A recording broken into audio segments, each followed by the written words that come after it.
America Iran మధ్య మరోసారి ఉద్రిక్తతలు తీవ్ర రూపం దాల్చుతున్నాయి. ఒకవైపు ఇరాన్లో మాజీ సుప్రీం లీడర్ ఖమేనీ అంత్యక్రియలు జరుగుతున్న తరుణంలో మరోవైపు అమెరికా ఇరాన్ మధ్య పరిస్థితులు ఆందోళనకరంగా మారాయి. ఈ క్రమంలో అమెరికా అధ్యక్షుడు ట్రంప్ హత్యకు ఇరాన్ మాస్టర్ ప్లాన్ రచించినట్లు ఇజ్రాయెల్ ఇంటెలిజెన్స్ వర్గాలు పేర్కొన్నాయి. ఇజ్రాయెల్లోని వాల్ స్ట్రీట్ జనరల్ సంస్థ అందించిన సమాచారం ప్రకారం స్పష్టం అవుతోంది. ఇరాన్పై మరోసారి దాడులు ఉధృతం చేయాలని ట్రంప్ అధికారిక భవనం శ్వేత సౌధం నుంచి వచ్చిన ఆదేశాల నేపథ్యంలో ఇరాన్ ఈ నిర్ణయం తీసుకుందా అనే ప్రశ్నలు ఉత్పన్నమవుతున్నాయి.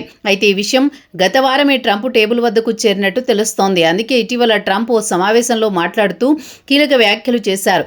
ఇరాన్ చంపాలని చూస్తున్న వారి లిస్టులో తన పేరు ఫస్ట్లో ఉంటుందని పేర్కొన్నారు. ఆయన వ్యాఖ్యలు ప్రాధాన్యం సంతరించుకున్న విషయం తెలిసిందే. ఇక ట్రంప్ హత్యపై వస్తున్న వార్తల్ని యుఎస్ మీడియా సంస్థ CNN కూడా ధృవీకరించింది. అది ఒక నిర్దిష్ట దాడి అని పేర్కొంది. కానీ ఇందుకు సంబంధించిన పూర్తి వివరాలు మాత్రం వెల్లడించలేదు. ట్రంప్ను హతమార్చేందుకు ఇరాన్ దాదాపు 6 ఏళ్ల నుంచే ప్లాన్ చేస్తున్నట్టు తెలుస్తోంది.